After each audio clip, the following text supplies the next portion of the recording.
네, 부자들은 경제신문을 읽는다. 안녕하세요, 최인입니다. 오늘도 돈이 보이는 기사들 MTNW 곽영문 부장과 함께 기사 읽어보도록 하겠습니다. 부장님, 안녕하세요. 네, 안녕하십니까? 네, 첫 번째 기사 챙겨보도록 하겠습니다. 삼성전자 일단 IBM의 차세대 CPU 수주 소식이 들리면서 오늘 시장을 끌어가지고 있는 모습인데 우리의 SK하이닉스는 오늘도 힘이 없습니다. 5거래일 연속 파란불을 켜주고 있는데요.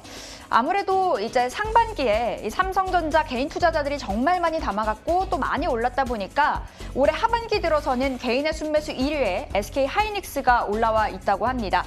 그런데 이렇게 많이 떨어졌을 때 주가 종목 담아가면 우리가 좋지만 좀 부담스러운 건 증권사들이 목표가를 좀 줄줄이 하향 조정하고 있다는 겁니다. 이러한 상황에서 우리 SK하이닉스 담아가도 될 것인가라는 질문을 좀 던져보고 싶고요.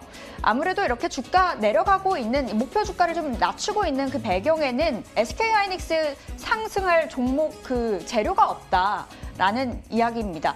부장님 보시기엔 SK하이닉스 지금 조금씩 매수를 해볼지 아니면 다른 종목으로 좀 눈을 돌려볼지. 지금 매수하시는 거는 현재로서는 좀 아닌 것 같습니다. 예. 현재 시장 뷰 자체가 2분기를 지나서 이제 3분기 넘어서 3분기 이제 지나서 3분기 정도의 바닥을 형성하고 그다음에 턴어라운드가 나온다라고 얘기를 하고 있기 때문에 제가 보았을 때는 이제 실적 발표, 3분기 실적 발표가 딱 나오게 되면은 그때부터 제가 볼 때는 시장 상황을 보시고 매수 여부를 좀 판단하시는 게 맞고 네. 이 중장기적 관점에서 투자하시는 분 입장에서 봤을 때는 현재 하락은 추후에 매수의 기회로 삼으시는 게 현재로서는 맞지 않겠나 이렇게 생각하고 있습니다. 이 SK하이닉스가 좀 하락하는 이유는 통상 반도체가 메모리와 이제 비메모리로 이렇게 나눠져 있지 않습니까? 그래서 SK하이닉스는 메모리 쪽에서 좋지 않기 때문에 그런 거고 삼성전자는 비메모리가 기대가 되고 IM4가 기대가 되기 때문에 네. 가격 유지가 좀 되는 거거든요. 더불어서 이제 인텔 효과도 좀 있는 거고요. 그래서 현재 SK하이닉스는 지금은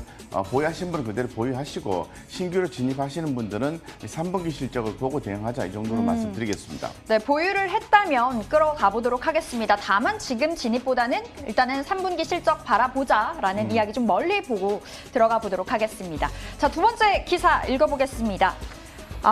부장님, 코로나가 이제 좀 잠잠해지나 싶었는데 우리 주말 사이, 공휴일 사이 코로나 재확산이 빠르게 되고 있었습니다. 최근 우리 시장은 언택트냐, 컨택트냐, 성장주냐, 가치주냐 그 기로에 서 있었는데 이제 다시금 언택트 그리고 성장주 쪽으로 눈을 돌려야 할까라는 좀 그러한 기사를 좀 가져와 봤습니다.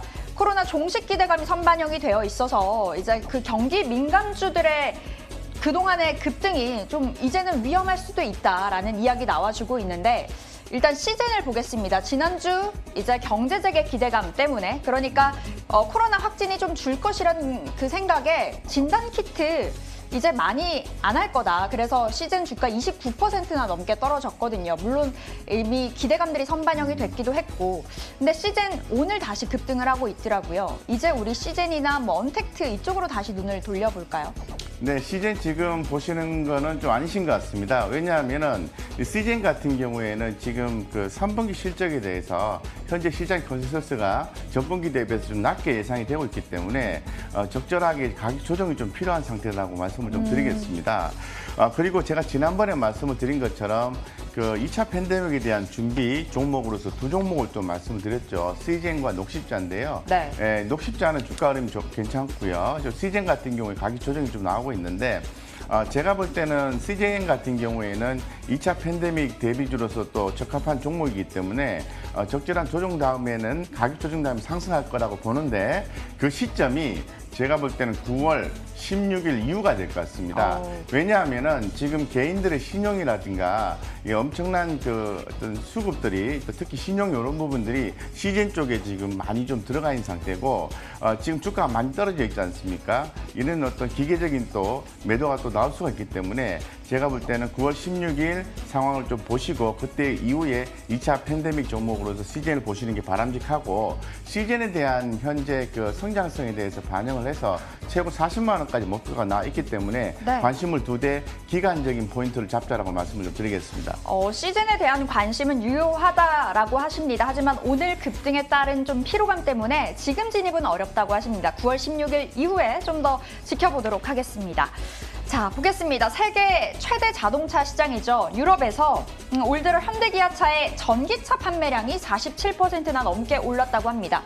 그러니까 자동차 판매로만 봤을 때는 전년 대비 30%가 넘게 뚝 떨어졌지만 전기차가 47%가 넘게 올랐다는 게 의미가 있다는 거겠죠. 전기차, 수소차 중심으로 이제 기업 가치 성장이 예상된다. 뭐 이러한 부분은 다 아는 이야기인데 여기엔 나와 있지 않습니다만 우리가 챙겨봐야 될 게 또 개별 소비세 인하인 것 같아요. 이제 국내에서 자동차 정말 잘 팔리면서 선방을 해줬지만 개별 소비세 30%까지 낮췄잖아요. 그러면은 잘 안 팔릴 거고 앞으로 또 현대 기아차 주가 좀 흔들리지 않을까. 뭐 큰 흐름을 좀 보시는 게 좋을 것 같습니다. 제가 볼 때는 아무래도 내연기관차의 시대는 기울고 있고 전기차, 수소차 시대는 개선이 되고 있다고 보는 거죠. 제가 이제 어떤 보고서를 보니까 2023년에 큰 폭의 배터리 수요도 좀 부족하다는 보고서가 좀 있긴 했었는데 네. 어쨌건 추후에 이 전기차 시장의 수소차 시장의 성장성이 당연히 예상이 되고 있는 국면이기 때문에 거기에 또 발맞추어서 현대기아차가 또 약진을 하고 있는 거죠. 이런 거에 대한 결과물이라 볼 수 있을 것 같고 이 개별 소비세로 인해서 어떤 그 수요량이 좀 수요량이 좀 많이 발생할 것이다라고 보는 거는 현재 경제 상황에서 봤을 때는 조금 아닌 것 같다는 좀 생각이 듭니다. 그래서 제가 볼 때는 현대 기아차를 바라보는 그 시각은 큰 트렌드로 봤을 때 전기차 시장에서 수소차 시장에서 모멘텀을 계속해서 찾고 있다는 부분에 관전 포인트를 잡으시는 게 맞다고 말씀드리겠습니다. 네, 역시나 좀 작은 그림보다는 크게 보자라는 이야기이신 것 같습니다. 개별 소비세 인하 이러한 문제보다 좀 트렌드가 바뀌어가는 데 초점을 맞춰보도록 하겠습니다. 자, 마지막 기사 열어볼게요.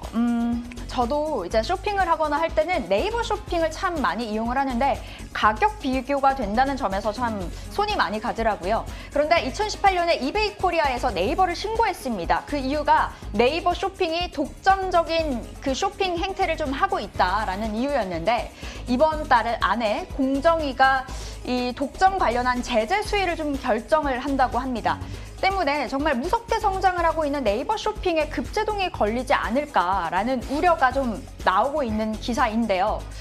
부장님 보시기에 뭐 이 부분이 네이버에 큰 영향을 미칠까요? 아니면 앞서 봤던 현대기아차처럼 트렌드를 보고 네이버 좀 담아가봐도 좋을까요? 뭐 트렌드상으로 봤을 때는 뭐 카카오라든가 네이버 이런 어떤 인터넷 포털 기업들은 계속해서 성장할 수밖에 없는 거죠. 그러니까 네. 소비자들의 니즈 자체가 어떤 포털을 통해서 쇼핑을 하기 때문에 뭐 성장은 계속해서 된다고 말씀드리겠습니다. 이 공정위 쪽에서 결과가 어떻게 나올지는 좀 지켜봐야 되겠지만은 해당 수위 여부에 따라서 네이버의 주가의 방향성은 좀 바뀔 거라고 보고는 있습니다만은 제가 볼 때는 주가 전체 흐름을 좌지우지하는 형태의 이슈는 좀 아닐 가능성이 높지 않겠나라고 좀 생각하고 있는데 해당 결과물에 대해서는 좀 지켜볼 필요성이 있다고 말씀드리겠습니다. 네, 알겠습니다. 자, 오늘 외국인들은 어떤 종목 담아가고 있을까요? 보시겠습니다. 오늘 외국인들 삼성전자 가장 많이 담습니다. 셀트리온, 카카오, SK텔레콤, 이마트 올라와 있고 코스닥에선 셀트리온, 헬스케어, 알테오젠, 에코프로, BM, LNF, 파마리서치 프로덕트까지 어떤 종목 우리 따라 잡을까요? 네, 외국인 순매수 쪽에서는 셀트리온, 카카오, 이마트, 셀트리온 헬스케어, 파마 리서치 프로덕트 이런 종목에 주목하시는 게 좋겠다고 말씀을 드리겠습니다. 네. 이 중에서 LNF입니다. LNF 같은 경우에는 지금 기존에 좀 저평가되어 있던 이유가 이제 재무적인 측면이 있었죠. 그래서 유상증자를 통해서 재무 구조 개선이 된다는 측면 때문에 주가가 좀 올라왔습니다. 그런데 그로 인해서 올라왔다고 친다면은 8월 31일인가요? 그 정도, 8월 31일 날 신주 권 상장 예정이네요. 그 이후에 이제 신주가 상장이 되기 때문에 그에 따른 물량 부담감은 다만 뭐 한 13%라 하더라도 있지 않겠습니까? 그래서 제가 볼 때는 LNF 같은 경우에는 주가가 많이 올라온 상태에서 한 템포 좀 쉬었다가 다시 한 번 더 접근하시는 게 바람직하다라고 말씀드리겠습니다. 네, 오늘 설명해주신 종목들 흐름 놓고 챙겨보도록 하겠습니다. 부자들인 경제신문을 읽는다 MTNW 곽영훈 부장과 함께 해봤습니다. 오늘 말씀 고맙습니다.